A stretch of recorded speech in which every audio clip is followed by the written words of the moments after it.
नमस्कार दोस्तों, मैं पारुल चौहान आप सभी का स्वागत करती हूं आपके अपने प्यारे से परिवार रोजगार विद अंकित में। कैसे हैं आप सभी? उम्मीद करती हूँ अच्छे होंगे। दीक्षा, अवदेश, अमोक, सौरभ, मुस्कान, वीरपाल, श्रेया, सुनील, तनुज, शिवांगी, प्रीति, गुनगुन, नितेश, अनीशा, नेहा, मनीष, श्रेहा, रूपांशी, श्रवण, तनुज, रौनक, राकेश, अंजू, सभी को मेरी तरफ से गुड आफ्टरनून, नमस्ते, राधे राधे, राम राम, शस्ति अकाल। प्यारे प्यारे बच्चों, कैसे आप सभी? उम्मीद तो यही होती है कि आप बहुत अच्छे होंगे और आपका रिवीजन भी बहुत अच्छा चल रहा होगा। आप सभी लोग जल्दी से लाइव आ जाएंगे, सेशन के साथ जुड़ जाएंगे ताकि हम क्लास को स्टार्ट कर सकें। बच्चों, जैसा कि आप जानते हैं, आज मैंने आपको बताया था कि मैं आज आपको पढ़ाऊंगी स्थानीय सरकार यानी कि लोकल सेल्फ गवर्नमेंट, जिसमें हम पढ़ेंगे पंचायत और नगर पालिकाओं के बारे में। ये दोनों ही आपकी स्थानीय सरकारें होती हैं, जो कि आपके, अगर हम पंचायत की बात करें तो पंचायत आपकी गांव में बनती हैं और नगर पालिकाएं आपकी शहरों में स्थापित की जाती हैं। तो आप सभी लोग जल्दी जल्दी सेशन के साथ जुड़ जाएंगे। अगर आप पंचायत को अच्छे से पढ़ लेंगे तो नगर पालिका फिर आपका बहुत ही इजी आपको लगने लग जाएगा। तो पहले मैं आपको पंचायत बताऊंगी और साइड में जगह छोड़ूंगी मैं भी, ठीक है, क्योंकि मैं उसके सामने ही फिर आपको नगर पालिका के बारे में बताऊंगी। मेरी तबीयत बिल्कुल ठीक है, मुझे कुछ नहीं हुआ है, ठीक है। चलिए, तो अब हम जल्दी से अपना जो है स्टार्ट कर लेते हैं अपनी चीजों को। और यहां पे आपको क्या हेडिंग देनी है? हमें हेडिंग देनी है सबसे पहले स्थानीय स्वशासन। स्थानीय स्वशासन, ठीक है। लोकल सेल्फ गवर्नमेंट, क्या लिखना है? लोकल सेल्फ गवर्नमेंट, ये आपको हेडिंग डालनी है। लोकल सेल्फ गवर्नमेंट, बेटा जी इसमें आप यहां पे इसको लिखेंगे फटाफट से। लोकल सेल्फ गवर्नमेंट यानी कि स्थानीय स्वशासन को आज की क्लास में हम पढ़ने वाले हैं। और जब मैं इसके बारे में बेटा आपसे बात करूंगी तो आपको ये ध्यान रखना है कि लोकल सेल्फ गवर्नमेंट में हम पढ़ेंगे पंचायत, इंग्लिश में कहेंगे इनको पंचायत्स, ठीक है, पंचायत्स। तो ये हम पढ़ने वाले हैं इसके अंदर। और जो पंचायत होती हैं इनका जो गठन किया जाता है, यानी ये जो फॉर्म्ड की जाती है, ये कहाँ पर की जाती हैं? तो आप कहोगे कि गांव में। कहाँ पर आपकी इनका गठन होता है? गांव में होता है। ये बात आपको ध्यान रखनी है, ठीक है। ये बेटा जी आपके तीसरे स्तर की सरकार होती है, जिसे हम कहते हैं स्थानीय सरकार। आपके यहाँ पर एक केंद्र सरकार है, एक राज्य सरकार है और एक बेटा जी स्थानीय सरकार है। ये बात आपको ध्यान रखनी है। अब स्थानीय सरकार जब गांव में है तो कहा गया भाई शहरों में भी होनी चाहिए, तो आपकी बनाई गई नगर पालिका, ठीक है। ये आपकी कहां पर होती है? ये बेटा जी शहरों में, जिसे आप म्युनिसिपैलिटी के नाम से जानते हैं, ठीक है, जिसे आप म्युनिसिपैलिटी कहते हैं, जिसका गठन कहां पर होता है? तो आप कहेंगे मैम शहरों में। कहां पर होता है बेटा जी? शहरों में मैम इसका गठन किया जाता है। जिस तरीके से बेटा जी आपके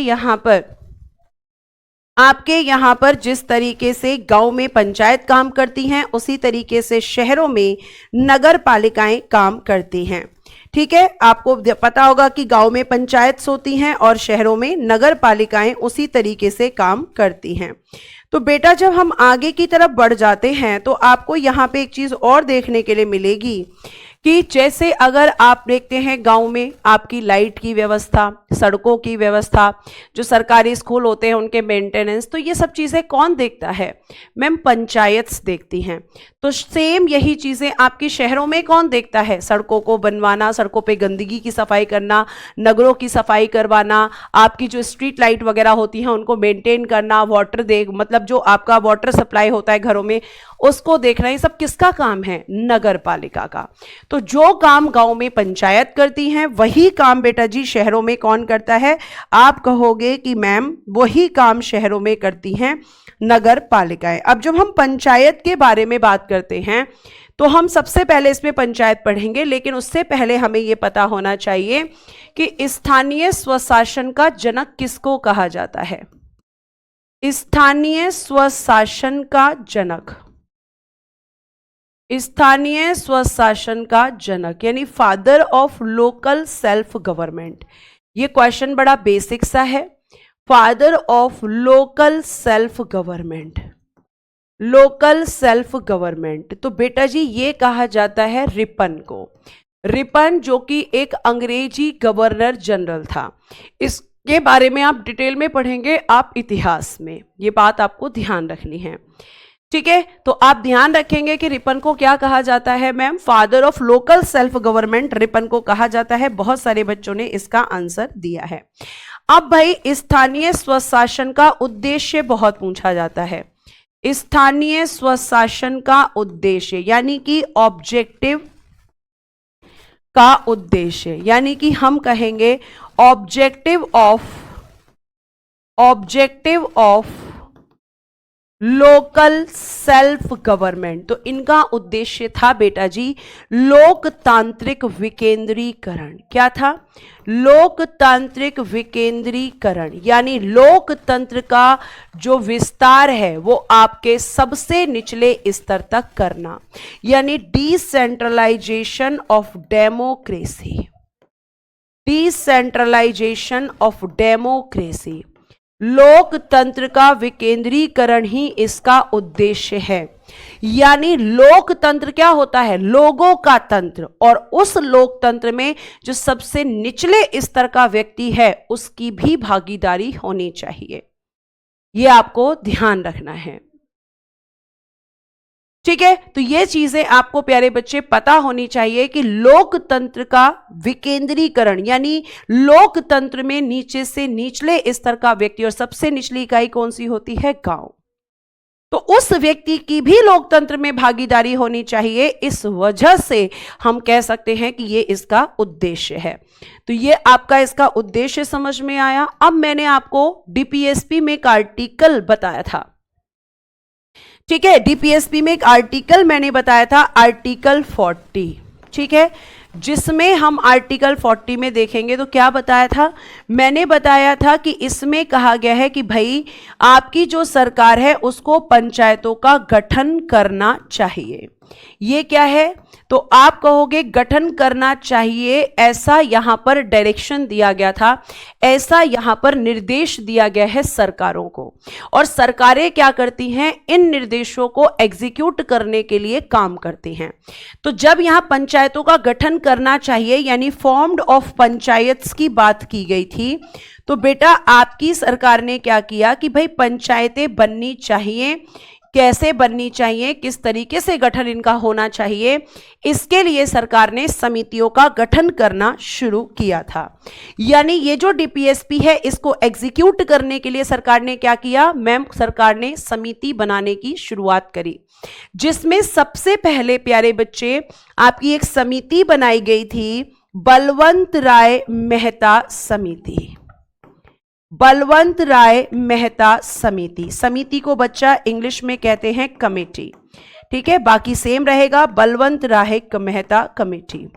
और ये कमेटी का जो गठन हुआ था यानी ये जो फॉर्म्ड की गई थी, ये की गई थी बेटा जी 1956 में। और इस समिति से ये कहा गया कि भाई आप इस चीज पर विचार करो, आप इस चीज पर विचार करो कि भाई हमें पंचायतों का गठन करना चाहिए या नहीं करना चाहिए, और करना चाहिए तो किस तरीके से करना चाहिए। तो बलवंत राय मेहता समिति जो बच्चे लिख रहे हैं 1957, बेटा 1957 में इसने अपनी रिपोर्ट दी थी। इसका गठन हुआ था 1956 में और 1957 में इसने अपनी रिपोर्ट दी थी। लिखना, इसमें अध्यक्ष कौन थे समिति में, चेयरमैन कौन थे? तो बेटा जी बलवंत राय मेहता जी थे चेयरमैन ऑफ दिस कमेटी, तो बलवंत राय मेहता जी, तभी तो इसका नाम पड़ा है बलवंत राय मेहता समिति। ठीक है, ये इसमें चेयरमैन थे, ये आपको ध्यान रखना है। उसके बाद प्यारे बच्चे अगर हम बात करते हैं तो अब बात आती है कि बलवंत राय मेहता समिति जो है इसने अपनी रिपोर्ट कब दी थी, रिपोर्ट किस साल दी थी? तो रिपोर्ट इसने दी थी 1957 में। और इसने अपनी रिपोर्ट में सिफारिश, मैंने आपको बताया था कि कमीशन हो या समिति, ये केवल रिकमेंडेशन देती हैं, ये सरकार को केवल सिफारिश करती हैं। और इसकी जो रिकमेंडेशन थी वो थी कि भैया त्रिस्तरीय पंचायत का गठन होना चाहिए। त्रिस्तरीय पंचायतों का गठन, त्रिस्तरीय पंचायतों का गठन होना चाहिए, ये इसकी रिकमेंडेशन थी। यानी formed of 3 tyre panchayats, formed of 3 tyre panchayats, 3 tyre panchayats, 3 स्तरों पर इसने बात की थी कि 3 स्तरों पर पंचायतों का गठन होना चाहिए। और वो 3 स्तर कौन कौन से थे बच्चा? तो आप कहोगे कि मैम पहला अगर हम बात करते हैं तो पहला स्तर इसने क्या कहा?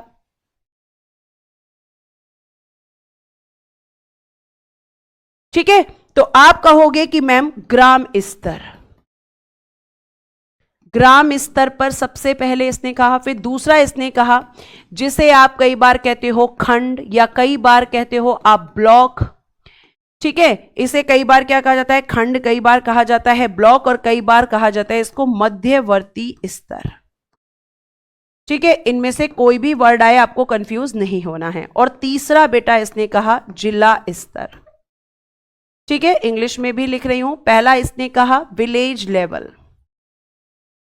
दूसरा इसने कहा ब्लॉक लेवल, ब्लॉक लेवल, और तीसरा इसने कहा कि डिस्ट्रिक्ट लेवल।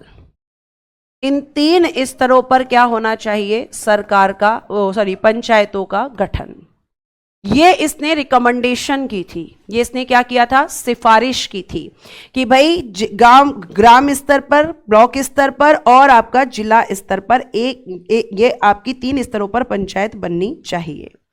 ठीक है, अब इसने जो अपनी रिपोर्ट में कहा और इसने कहा कि भाई 3 स्तरीय पंचायतों का गठन होना चाहिए, तो ये कहा जाता है कि इसकी जो सिफारिश थी, इसकी जो रिकमेंडेशन थी, सिफारिश यानी रिकमेंडेशन जो इसने की थी, ये रिकमेंडेशन ही तो थी, तो इस रिकमेंडेशन को क्या किया गया? Accepted by the government. लिख लेना, accepted by the government, accepted by the government, सरकार द्वारा इसे स्वीकार किया गया।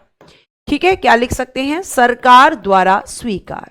सरकार ने इस चीज को एक्सेप्ट कर लिया और बेटा ही जैसे ही इसने एक्सेप्ट किया गवर्नमेंट ने, तो आपके देश के प्रधानमंत्री पंडित जवाहरलाल नेहरू जी ने, बेटा सात्विक 1959 में रिपोर्ट नहीं आई थी, 1959 में पंचायतों की शुरुआत की गई थी। ठीक है, तो जब इसकी रिपोर्ट को स्वीकार किया, इसकी रिकमेंडेशंस को एक्सेप्ट कर लिया बेटा, तो फिर क्या किया गया? फिर आप कहोगे कि मैम इसकी रिपोर्ट स्वीकार होने के बाद पंडित जवाहरलाल नेहरू जी ने, जो इस समय आपके देश के प्रधानमंत्री थे, पंडित जवाहरलाल नेहरू जी ने 2 अक्टूबर 1959 को राजस्थान के नागौर जिले से, राजस्थान कौन सा डिस्ट्रिक्ट था? नागौर डिस्ट्रिक्ट, नागौर जिला, राजस्थान के नागौर जिले, और गांव कौन सा था? बगदरी गांव, बगदरी गांव से, गांव भी मैंने आपको बता दिया है, डिस्ट्रिक्ट भी मैंने आपको बता दिया है, ये आपको ध्यान रखना है। तो आप कहोगे 2 अक्टूबर 1959 को पंडित जवाहरलाल नेहरू जी ने राजस्थान के नागौर जिले से, राजस्थान के नागौर जिले बगदरी गांव से पंचायतों की शुरुआत की, पंचायतों की शुरुआत की। यानी स्टार्टिंग कहां से हुई है मैम? राजस्थान के नागौर जिले में बगदरी गांव से। यह आपको ध्यान रखना है, ठीक है।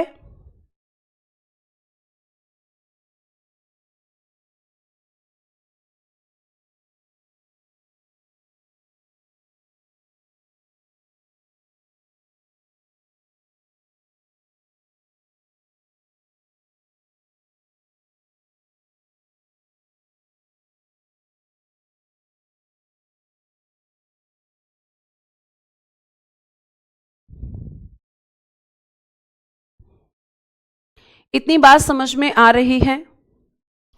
भाई इतना कंफ्यूज होने की जरूरत नहीं है।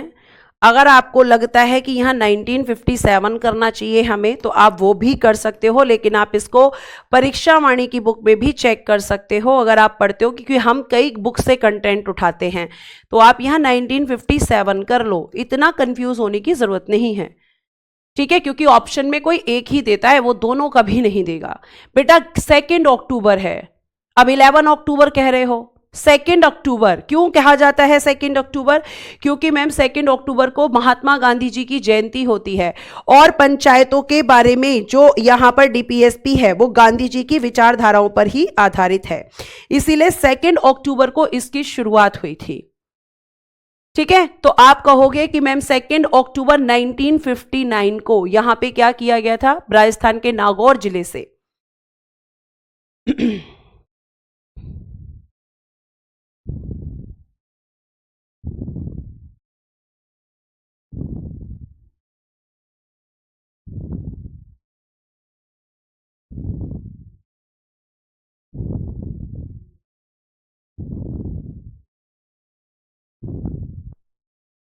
आगे चले, आगे चलें, आगे चलें बेटा, चलो 2 अक्टूबर 1959। अब आगे चलते हैं और आगे की बात करते हैं। अब ये समिति बनी, इस समिति की सिफारिशों को एक्सेप्ट कर लिया गया, और यहां पे 3 स्तरों पे पंचायत की शुरुआत कहां से हुई? राजस्थान से। उसके बाद में बेटा आपकी नेक्स्ट समिति है अशोक मेहता समिति। अशोक मेहता समिति, बताओ इस समिति का गठन कब हुआ था? अशोक मेहता कमेटी, यह आपकी दूसरी कमेटी बनी थी, ठीक है। अशोक मेहता समिति, इसके जो अध्यक्ष थे भाई, चेयरमैन अशोक मेहता ही थे, तभी इसका नाम भी अशोक मेहता समिति रखा गया। चेयरमैन कौन थे? अशोक मेहता, यह आपको ध्यान रखना है। इस समिति के अगर हम गठन की बात करते हैं, यानी ये फॉर्म्ड कब की गई थी, और दूसरा हम देखेंगे कि इसने सिफारिश क्या की थी, इसने क्या रिकमेंडेशन की थी। सिफारिश यानी कि रिकमेंडेशन, रिकमेंडेशन, इसने क्या सिफारिश की थी, ये सारी चीजें बहुत बढ़िया। मैम अशोक मेहता समिति का गठन किया गया था 1977 में, और इसने अपनी रिपोर्ट दी थी 1978 में, और इसने रिकमेंडेशन की थी द्विस्तरीय पंचायतों का गठन, द्विस्तरीय पंचायतों का गठन, द्विस्तरीय पंचायतों का गठन। इसने कहा कि 3 नहीं 2 स्तरों पर होना चाहिए, यानी formed of 2 tyre panchayats, formed of 2 tyre panchayats, 2 tyre panchayats. लेकिन सरकार ने इसकी रिपोर्ट को रिजेक्ट कर दिया था। सरकार ने क्या कर दिया था? रिजेक्ट कर दिया था, क्योंकि सरकार ने आपकी बलवंत राय मेहता समिति की रिपोर्ट को स्वीकार कर लिया था। लिखिए फटाफट यहां पर,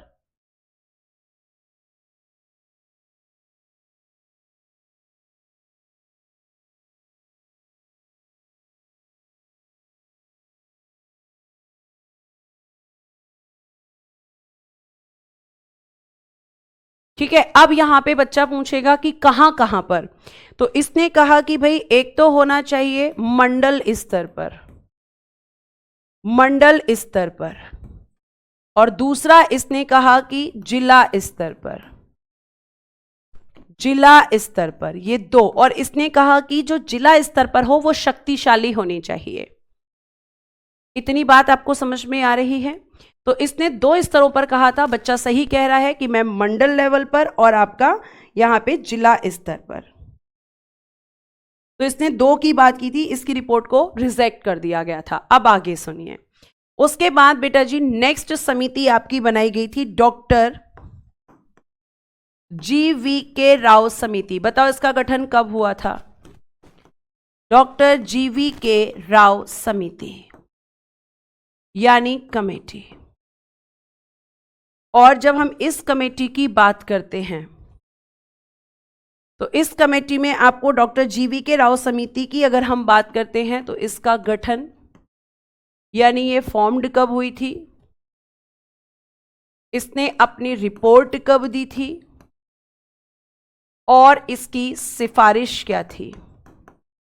सिफारिश यानी कि रिकमेंडेशन, रिकमेंडेशन क्योंकि समिति है तो भाई सब सिफारिशें करेंगी। डॉक्टर GV राव समिति, ठीक है, बहुत बढ़िया मैम। गठन हुआ था 1985 में, रिपोर्ट दी थी इसने 1986 में और सिफारिश की थी कि क्या होना चाहिए। तो इसने कहा कि SC ST और महिलाओं के लिए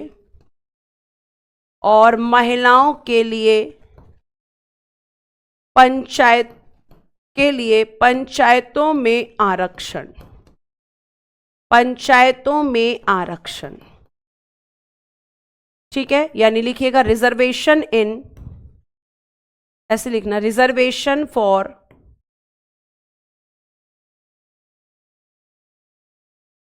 SC ST and females,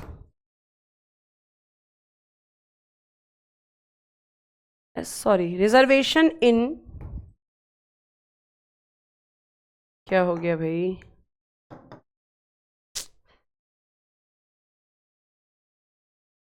SC ST और महिलाओं के लिए पंचायतों में आरक्षण, रिजर्वेशन इन पंचायत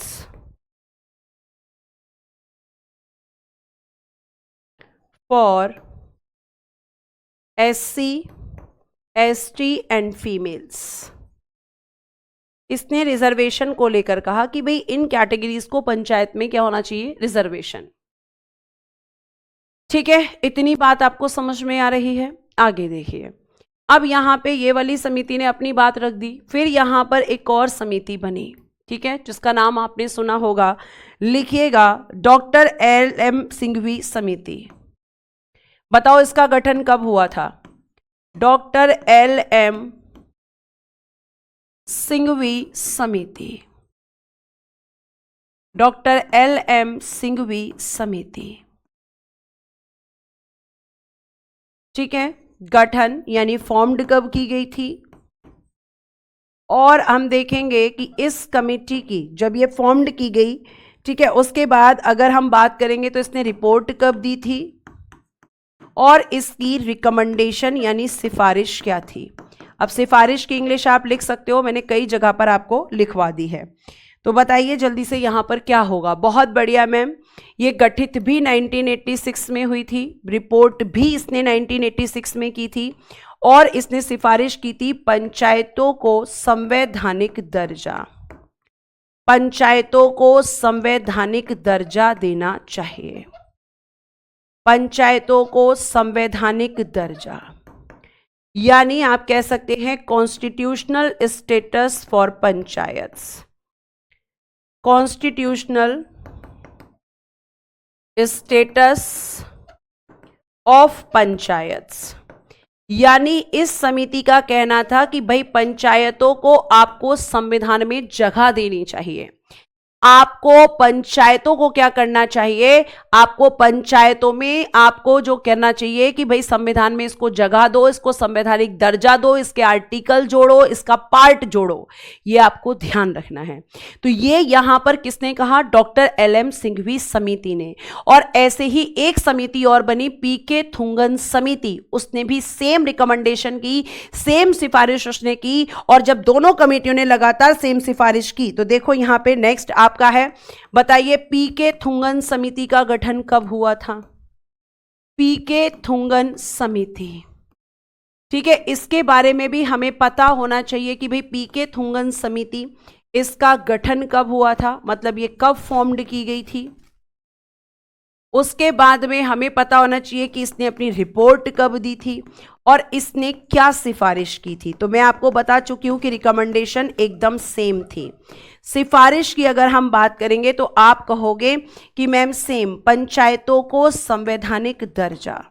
इसने भी कहा कि पंचायतों को कॉन्स्टिट्यूशनल बनाओ, पंचायतों को संवैधानिक दर्जा, ये आपको ध्यान रखना है। इसने भी सेम रिकमेंडेशन की थी, इंग्लिश पीछे लिखी है।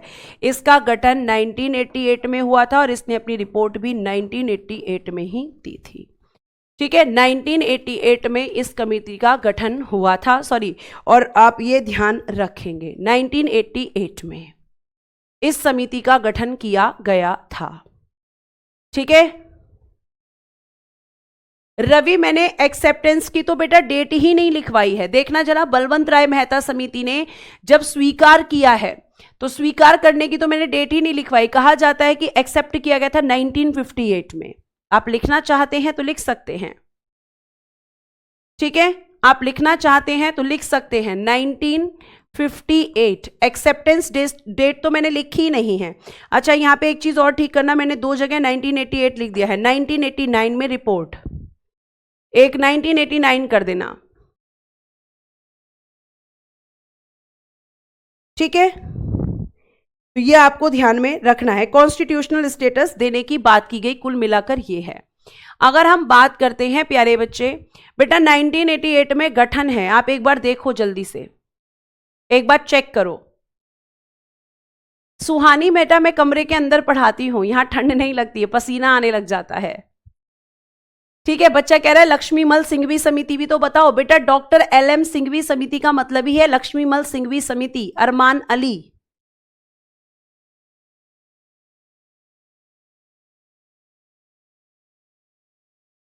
ठीक है।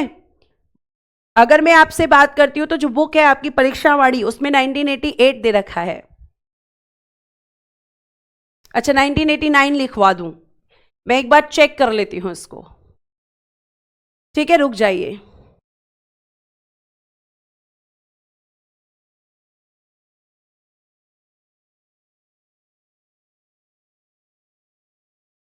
बेटा 1988 ही है, 1988 ही है, और 89 में इसने रिपोर्ट दी है। ठीक है, आप चेक कर लो एक बार। अब पीके थुंगन समिति, जब हम इसके बारे में बात करते हैं तो इसने भी सेम कहा। अब जब यहां पे लगातार रिकमेंडेशन हो रही थी संवैधानिक दर्जा देने के लिए, तो देखो यहां पे सबसे पहले क्या किया गया बेटा जी, इसके लिए किया गया संविधान में संशोधन। संविधान में क्या हुआ? संशोधन।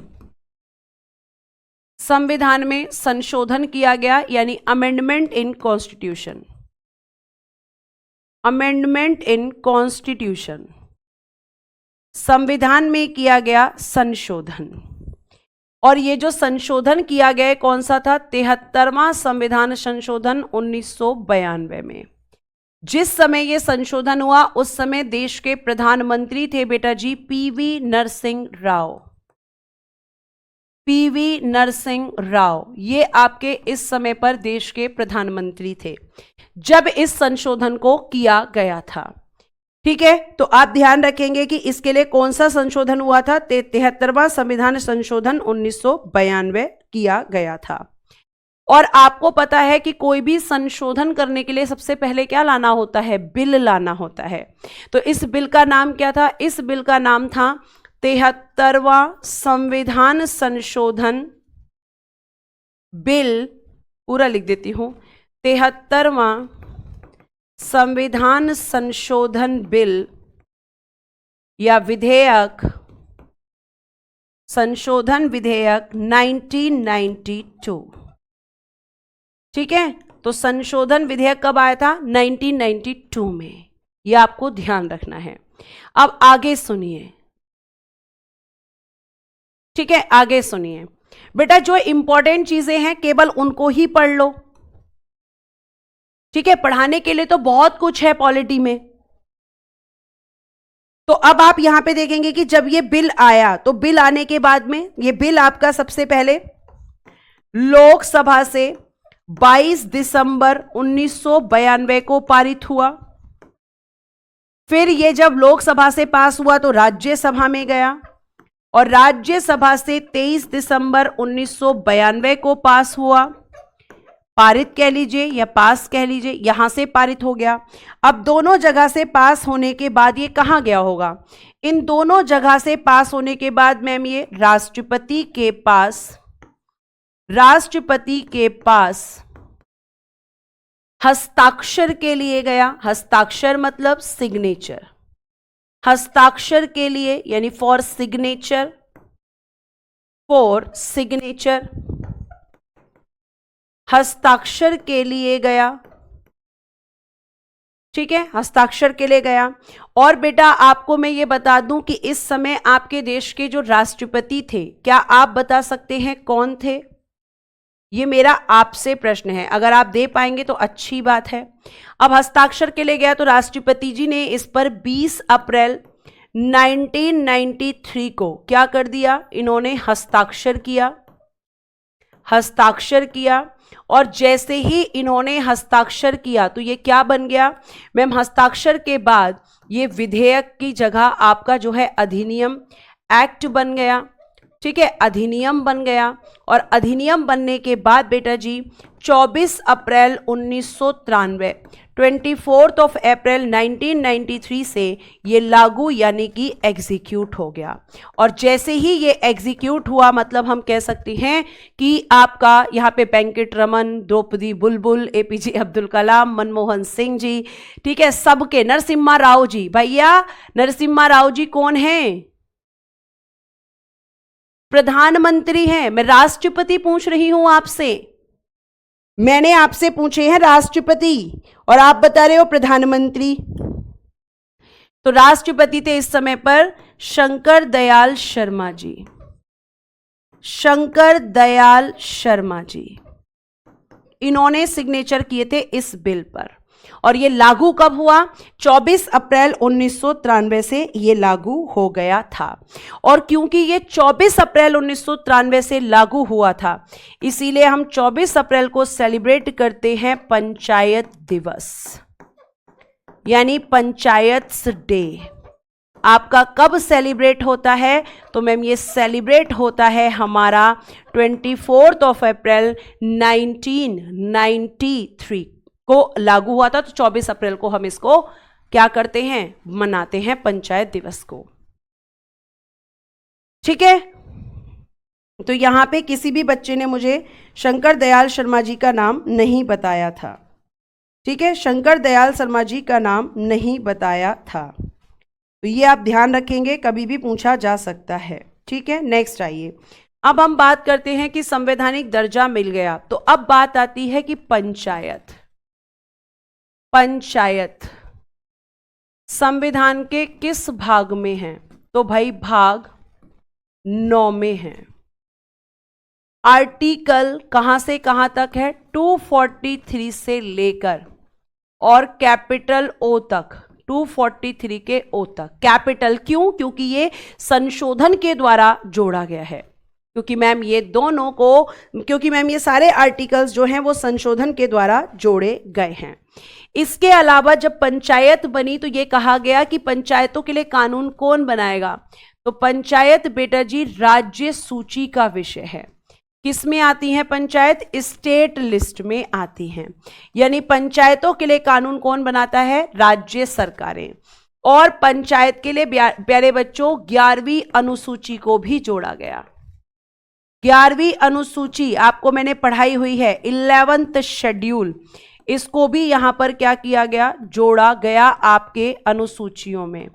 ठीक है, एड ऑन किया गया। और सेम संशोधन था 73वां संविधान संशोधन 1992। ठीक है, और इस 11th शेड्यूल में क्या रखा गया है? पंचायतों के कार्य करने के लिए 29 विषय। पंचायतों के कितने विषय हैं? पंचायतों के विषय हैं इसमें कितने हैं? जो कि 29। ये बात आपको ध्यान रखनी है। यहां तक मैंने आपको एक बेसिक सी चीजें यहां पर बताई हैं। ठीक है, अब हम बात करते हैं कि अगर हम बात करते हैं तो आपको पता होना चाहिए कि भाई सबसे पहले बात आती है कि पंचायतों का गठन। क्या मुझे आप बता सकते हो किस आर्टिकल में है? पंचायतों का गठन किस आर्टिकल में है? पंचायतों का गठन, formed of panchayats, formed of panchayats, पंचायतों का गठन ये हमें पढ़ना है कि भाई पंचायतों का गठन किस आर्टिकल के तहत किया गया है। ठीक है, लेकिन सॉरी एक मिनट, इससे पहले बेटा एक चीज बताती हूँ, आई एम सॉरी, एक मिनट रुकना, इसको अभी रफ करना। सबसे पहले मैं आपको बताती हूं ग्राम सभा, जो बच्चों को नहीं पता होती, ग्राम सभा, और ग्राम सभा को इंग्लिश में भी कहते हैं ग्राम सभा। और बेटा जी ये दिया गया है आपका आर्टिकल 243 के कैपिटल ए में, ग्राम सभा। यहां पे पूछा जाता है कि भाई ग्राम सभा क्या होती है, ग्राम सभा किसे कहा जाता है।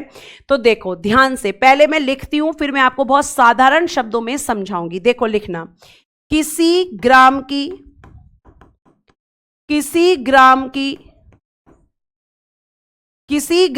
निर्वाचक नामावली, इसे क्या कहते हैं, इलेक्टोरल लिस्ट। किसी ग्राम की निर्वाचक नामावली में दर्ज नाम वाले व्यक्तियों के समूह को, में दर्ज नाम वाले व्यक्तियों के समूह को, ग्रुप ऑफ पर्सन्स, व्यक्तियों के समूह को ग्राम सभा कहते हैं, ग्राम सभा कहते हैं। अब आप ध्यान से सुनना कि अगर गांव छोटे होते हैं तो 3 से 4 गांव की एक पंचायत हो सकती है। ठीक है, मैं अगेन रिपीट करती हूं कि अगर मान लीजिए कोई गांव बहुत छोटा है तो आपके गांव में क्या हो सकता है कि भाई हम ये कह सकते हैं मैम कि अगर आप जो गांव होता है अगर वो छोटे छोटे हैं तो कई गांव की एक पंचायत हो सकती है। अब ग्राम सभा किसको कहते हैं, मान लीजिए एक ये गांव है, एक ये गांव है, एक ये गांव है, इन सबकी क्या है, इन सबकी एक पंचायत है। अब इन सबकी एक पंचायत है क्योंकि ये छोटे छोटे गांव हैं, यहाँ ए रहता है, यहाँ बी रहता है, यहाँ सी है, यहाँ डी है, ई है, F G H I J K L M N O P, ये यहां रहते हैं, ये इन गांव में रहते हैं। अब गांव में आप जानते हो कि बच्चे भी होते हैं, गांव में बुढ़े भी होते हैं, गांव में महिलाएं भी होती हैं, गांव में पुरुष भी होते हैं, भाई सब होते हैं, है ना। अब लेकिन होते तो सब हैं, लेकिन इन लोगों में से जिन लोगों के नाम आपके मतदाता सूची में, चाहे मतदाता सूची कह लो या बेटा जी निर्वाचक नामावली कह लो, जैसे लोकसभा के और विधानसभा के इलेक्शन होने से पहले लोगों के नामों को इलेक्टोरल लिस्ट में डाला जाता है, उसी तरीके से गांव के जब पंचायत के इलेक्शन होते हैं या शहरों में जब नगर पालिकाओं के इलेक्शन होते हैं उस समय पर भी एक क्या बनती है, इलेक्टोरल लिस्ट बनती है। ठीक है, इलेक्टोरल लिस्ट बनती है, आप यहां पे ध्यान रखेंगे। तो आप यहां पे ये कह सकते हो कि जितने भी यहां पर लोग हैं, मतलब उससे नहीं है, मतलब है कि जिन लोगों के नाम इस मतदाता सूची में हैं उन सभी को हम क्या कहते हैं, ग्राम सभा। और ये ग्राम सभा ही मिलकर क्या बनाती है, पंचायत बनाती है, क्योंकि जो गांव में लोग हैं जिनके नाम मतदाता सूची में हैं वो सब ग्राम सभा हैं, और वो ग्राम सभा के लोग वोट देते हैं, और वोट क्या करते हैं, वो लोग फिर पंचायत बनाते हैं। तो आपको ये चीज बहुत अच्छे से ध्यान रखना है। क्या इतनी बात आपको समझ में है कि ग्राम सभा किसे कहते हैं? ठीक है, और किसका नाम शामिल होगा, जो 18 वर्ष या 18 वर्ष से ज्यादा का होगा। क्या यहां तक बात समझ में आई? अगर आ गई है तो जल्दी से थम्स अप कर दो। केवल और केवल यहां पर मैं आपकी एक समझ विकसित करना चाहती थी कि ग्राम सभा किसे कहते हैं, क्योंकि बच्चा रटता रहता है ग्राम सभा किसे कहते हैं, ग्राम सभा किसे। सिंपल सी बात, गांव में रहने वाले जिन लोगों के नाम मतदाता सूची में होते हैं वो ग्राम सभा होती है। पंचायत और ग्राम सभा सेम नहीं होती है। ग्राम सभा ही तो पंचायत को चुनती है भाई। ग्राम सभा में वो सारे लोग आते हैं जिनके गांव में, जिनके वोटर लिस्ट में नाम रहते हैं गांव के लोगों के, और उनमें से कुछ ही तो पंचायत के सदस्य चुने जाते हैं। यानी पंचायत का डायरेक्ट इलेक्शन होता है, प्रत्यक्ष निर्वाचन होता है। ठीक है, यह आपको ध्यान रखना है। तो हम कहेंगे ग्राम सभा, हमारा क्लियर हुआ ग्राम सभा किसे कहते हैं। अब हम बात करते हैं आपका आर्टिकल 243 का बी, क्योंकि ए हो गया है तो अब हम बी की बात कर सकते हैं, और इसमें कहा गया है पंचायत का गठन। तो ये तो आपको पता है कि कितने स्तर पर होता है भाई। रिकमेंडेशन एक्सेप्ट हो गई थी। फॉर्म्ड ऑफ पंचायत्स या कंपोजिशन ऑफ पंचायत्स, आप कुछ भी लिख सकते हो। ठीक है, पंचायत्स। तो जब हम इनकी बात करेंगे पंचायतों का गठन या पंचायत का गठन, तो पहला कौन सा स्तर, पहले हम स्तर लिख लेते हैं मैम। एक होता है ग्राम स्तर, इस पर बनती है ग्राम पंचायत। एक होता है मैम प्रखंड, ब्लॉक या मध्यवर्ती स्तर, या मध्यवर्ती स्तर, और इस पर बनती है क्षेत्र पंचायत यानी रीजनल पंचायत। क्षेत्र पंचायत यानी कि रीजनल पंचायत।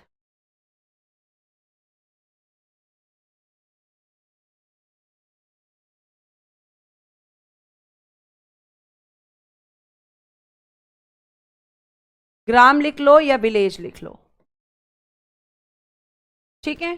उसके बाद बेटा जी अगर हम बात करते हैं तो आपका नेक्स्ट क्या बचता है, जिला स्तर, district level, district level,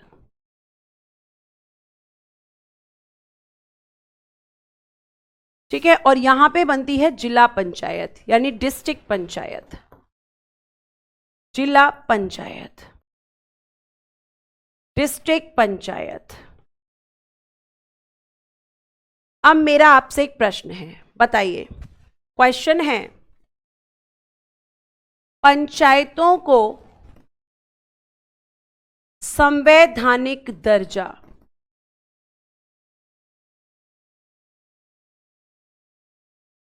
English में लिखेंगे constitutional status of panchayats, constitutional status of panchayats. पंचायतों को संवैधानिक दर्जा मिलने के बाद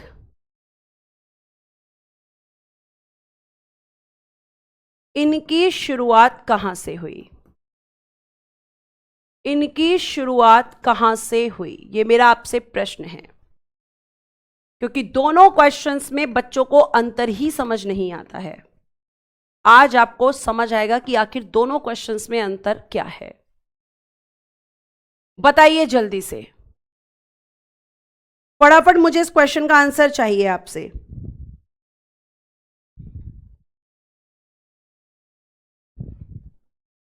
राजस्थान आंसर आ रहा है, गलत।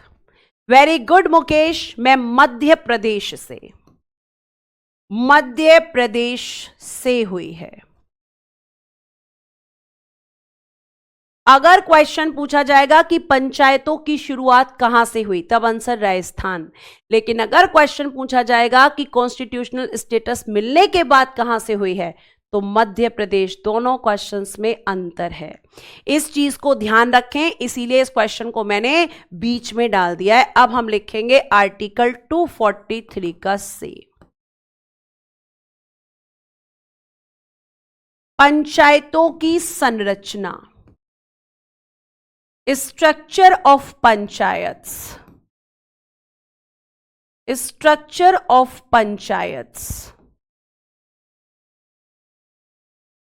स्ट्रक्चर ऑफ पंचायत्स, पंचायतों की संरचना। अगर हम इसके बारे में बात करते हैं बेटा, तो आप कहेंगे कि इसका क्या होता है, पंचायतों के सभी स्थान, सभी स्थान मतलब all seats of panchayats, all seats of panchayats, पंचायतों के सभी स्थान प्रत्यक्ष निर्वाचनों द्वारा, प्रत्यक्ष निर्वाचनों द्वारा या प्रत्यक्ष निर्वाचन द्वारा भरे जाएंगे, यानी फुलफिल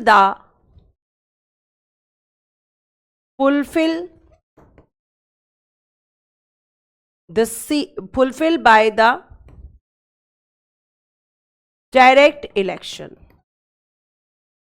और डायरेक्ट इलेक्शन में वोटर्स कौन होते हैं, फटाफट कमेंट बॉक्स में बताओ।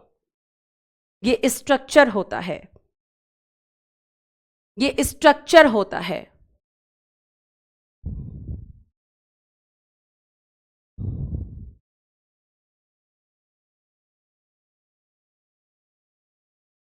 यानी जितनी भी सीट्स हैं वो डायरेक्ट इलेक्शन के थ्रू फुलफिल की जाएंगी। फिर हम आते हैं रिजर्वेशन, जिसकी रिकमेंडेशन की गई थी। क्या वो एक्सेप्ट हुआ था? जी, लेकिन बाद में हुआ था। आर्टिकल 243 का डी, पंचायतों में आरक्षण।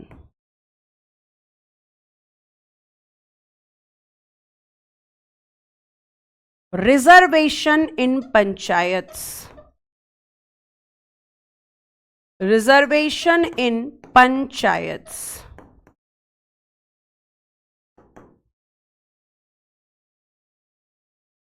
ठीक है, पंचायतों में आरक्षण तो किस किस को मिलेगा?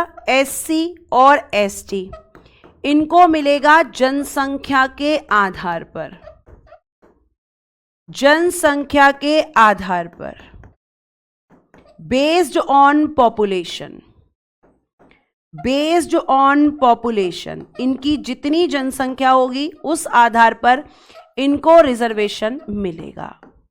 ठीक है, और उसके बाद रिजर्वेशन किसको मिलेगा? फीमेल्स, यानी महिलाओं को। तो इनका कितना रिजर्वेशन? इनका फिक्स कर दिया, क्योंकि एससी एसटी सब जगह नहीं होते, लेकिन फीमेल्स तो सब जगह होती हैं। तो इनको 1/3 यानी 33% रिजर्वेशन, यानी 33% रिजर्वेशन। और आपको मैं बता दूं कि आपके कुछ ऐसे राज्य हैं, कुछ ऐसे राज्य हैं जहां पर महिलाओं को, जहां पर महिलाओं को 50% आरक्षण यानी रिजर्वेशन है। क्योंकि हर स्टेट अपने अकॉर्डिंग अपनी पंचायत के लिए लॉ बना सकता है। तो ऐसे कौन से स्टेट हैं जिन्होंने 50% रिजर्वेशन दे रखा है? एक है बिहार, एक है मध्य प्रदेश, और एक हम लिख सकते हैं उत्तराखंड।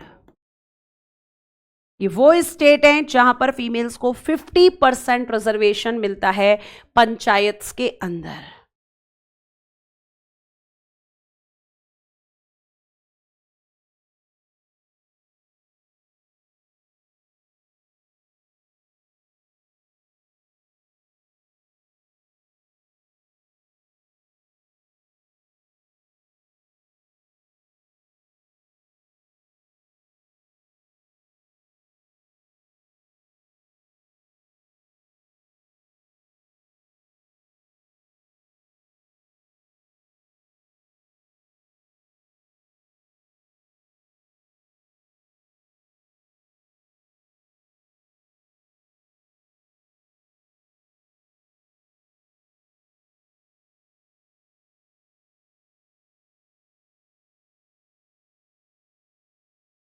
आगे चलें, अब बात करते हैं पंचायतों का कार्यकाल।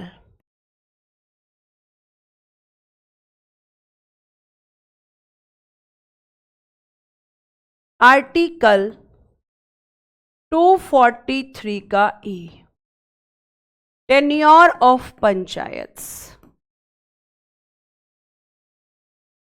टेन्योर ऑफ पंचायत्स, जब हम इसकी बात करेंगे टेन्योर की, तो सिंपल तो आपको पता ही होगा कितना होता है,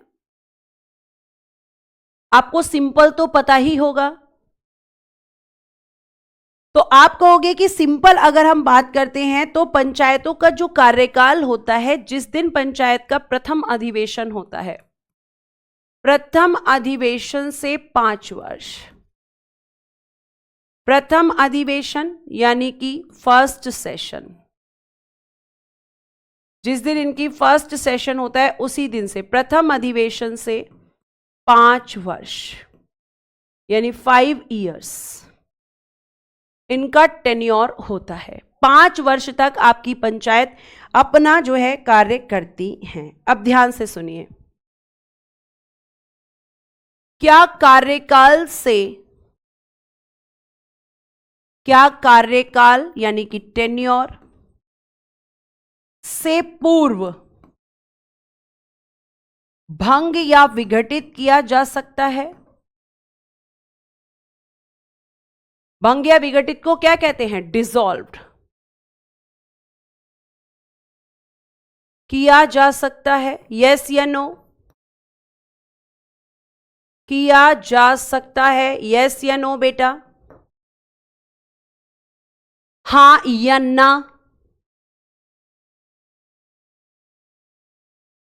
कविता बेटा, आर्टिकल 40 में पंचायतों का गठन किया जाना चाहिए, डायरेक्शंस दिए गए हैं, गठन किया नहीं गया था।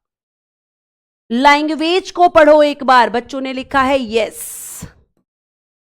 हाँ मैम किया जा सकता है। बेटा कविता एक बार अच्छे से पढ़ो, मैंने 40 में क्या लिखवाया है। बच्चों ने लिखा है हाँ मैम किया जा सकता है, तो बिल्कुल बेटा इसके टेन्योर से पहले भी इसे खत्म किया जा सकता है। अगर मैं आपसे बात करूं, अब मैं आपको लूंगी 2 एग्जाम्पल इसे समझाने के लिए। पहला एग्जाम्पल, मान लीजिए कि किसी पंचायत ने 3 वर्ष काम किया, 3 वर्ष काम किया, ठीक है, यह आपको मानना है। फिर मैंने आपको बताया कि 3 वर्ष काम किया और इसे क्या कर दिया? भंग कर दिया, भंग कर दिया। तो अब मुझे बताओ, तो नई पंचायत का गठन कितने वर्षों के लिए होगा? कितने वर्षों के लिए होगा? बताओ जल्दी। ये अब आपसे क्वेश्चन है, देखते हैं कितने बच्चे इसका सही आंसर करेंगे।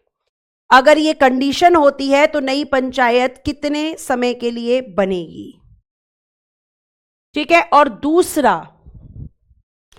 दूसरा एग्जाम्पल भी मैं बेटा यहीं पर लिखने वाली हूं। और दूसरा मेरा एग्जाम्पल है कि कोई पंचायत है और इस पंचायत ने 4 वर्ष 6 माह कार्य किया और फिर इसे क्या किया गया? फिर इसे कर दिया गया भंग, भंग कर दिया गया। तो नई पंचायत का गठन कितने वर्षों के लिए होगा या कितने समय के लिए होगा? ये मेरा आपसे यहां पर प्रश्न है। चलो, पहले वाले में बच्चों ने बोला कि मैम 2 साल के लिए होगा, यहां पर इस कंडीशन में 2 इयर्स, क्योंकि यहां पर क्या होता है कि जो नई पंचायत अगर उसका कार्यकाल 6 महीने से ज्यादा का होता है तो रिमेनिंग टेन्योर के लिए बनती है, रिमेनिंग टेन्योर के लिए। और दूसरे में बच्चे कंफ्यूज हो गए हैं, यहां पर बेटा 5 वर्ष, यहां पे क्या आंसर होगा मैम? यहां पे 5 इयर्स होगा, 5 वर्ष के लिए बनेगी। क्यों? क्योंकि मैम 6 महीने तो इलेक्शन में ही लग जाते हैं। क्योंकि मैम 6 महीने तो इलेक्शन में ही लग जाते हैं, यानी 6 महीने से ज्यादा का समय होगा तो रिमेनिंग टेन्योर के लिए यानी शेष कार्यकाल के लिए बनती है। ये 2 वर्ष क्या है? शेष कार्यकाल। ये रिमेनिंग टेन्योर है इस पंचायत का, ठीक है। और अगर हम दूसरी सिचुएशन की बात करें तो मैम वहां पे तो 6 वर्ष ही बच रहे हैं, वो 6 महीने ही बच रहे हैं और 6 महीने में तो इलेक्शन ही होते हैं, इसलिए मैम वो बनेगा 5 साल के लिए। आ गई बात समझ में? खुल गए दिमाग के ताले? अगर आ गई है तो जल्दी से एक बार थम्स अप कर दो, जल्दी से एक बार थम्स अप कर दो अगर तुम्हारे दिमाग के ताले खुल गए हैं तो, ठीक है। अब यहां पे प्यारे बच्चों आपको ये पता है कि अब हमें क्या जानना है? अब हमें जानना है कि भाई पंचायत के जो सदस्य होते हैं, है ना, उनके सदस्यों की योग्यताएं क्या होती हैं? सदस्यों की योग्यताएं, क्वालिफिकेशंस ऑफ मेंबर्स।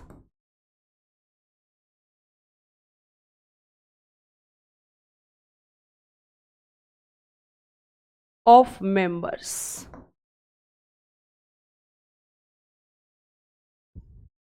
सदस्यों की योग्यताएं, ठीक है। इतनी बात आपको समझ में आ रही है? अनिकेत, मैंने आपके प्रश्न का उत्तर दे दिया था, बताया था, जस्टिस रामास्वामी। कितनी बार बेटा आंसर करूंगी बताओ? ठीक है। अब आगे देखो, सदस्यों की योग्यताएं, बेटा ध्यान से सुनना। सबसे पहले तो भाई भारत का नागरिक,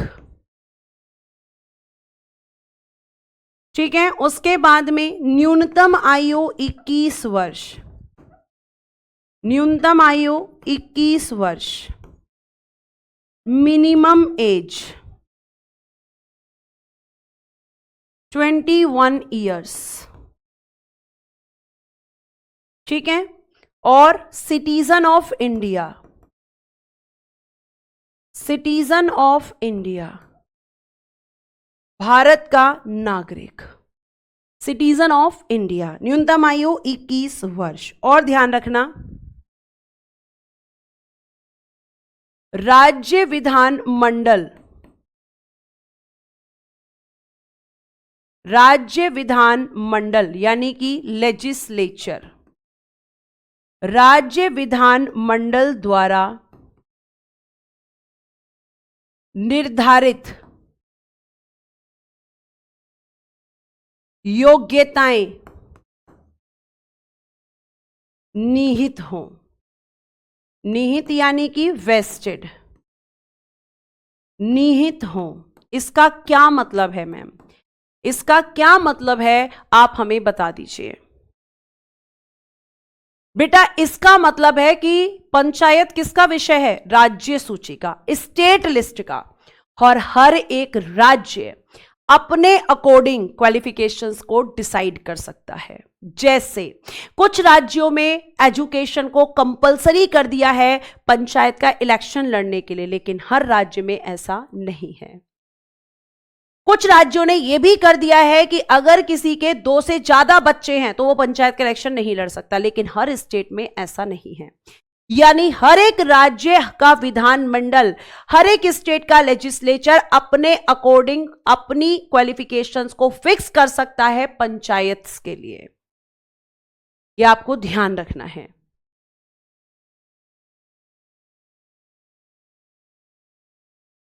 ठीक है।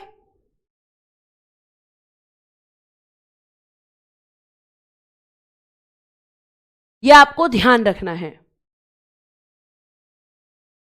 इतनी बात समझ में आई? अब बात करते हैं कि डिस्क्वालिफिकेशन, उल्टा कर देंगे इसका, उल्टा इधर ही लिखेंगे निर्योग्यताएं, डिस्क्वालिफिकेशंस, डिस्क्वालिफिकेशंस, निर्योग्यताएं।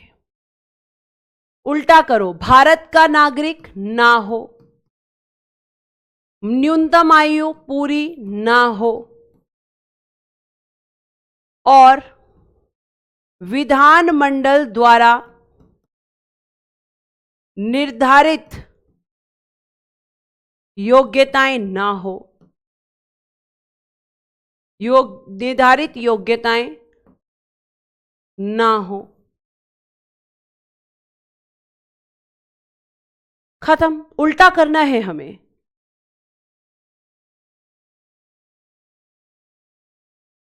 ठीक है, ये इसका अपोजिट हो गया। अब बेटा जी अगर हम बात करते हैं तो अब हम आगे अगर मैं बात करती हूं तो पंचायतों के कार्य एवं शक्तियां ये क्या होते हैं?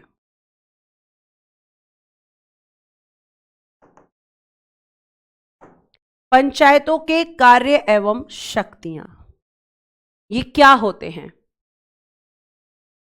ठीक है, तो आप यहां पे जब पंचायतों के कार्य एवं शक्तियां देखेंगे यानी कि powers and function of panchayats, powers and function of panchayats,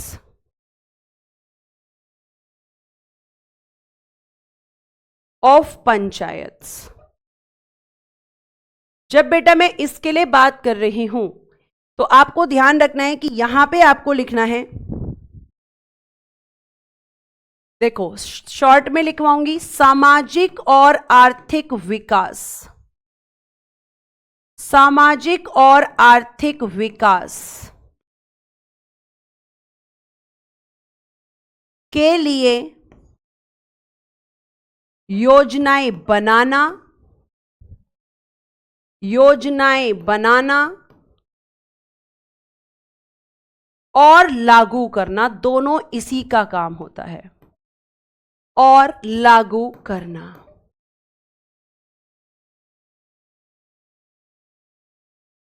लिखिएगा, prepared and execute the schemes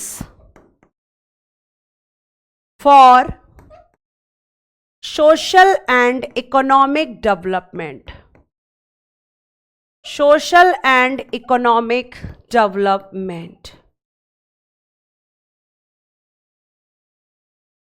दो काम एक साथ लिखवा दिए हैं। और 11वीं अनुसूची यानी 11th शेड्यूल जो है, 11वीं अनुसूची में दिए गए विषयों पर कार्य करना, विषयों पर कार्य करना। कितने विषय हैं बच्चा? 29, तो उन पर काम करना।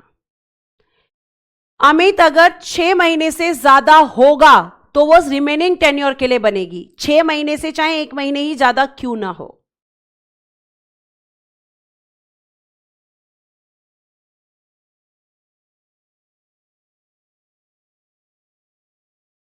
ठीक है, तो आज हम इतना ही रखते हैं। नेक्स्ट क्लास में हम चलेंगे और मैं आपको बताऊंगी राज्य वित्त आयोग कल, और कल ही मैं आपको नगर पालिकाएं फिनिश करा दूंगी। आज के लिए thank you so much, bye bye, take care and good day everyone. जय हिंद, जय भारत। हंसते रहें, मुस्कुराते रहें और हमेशा खुश रहें।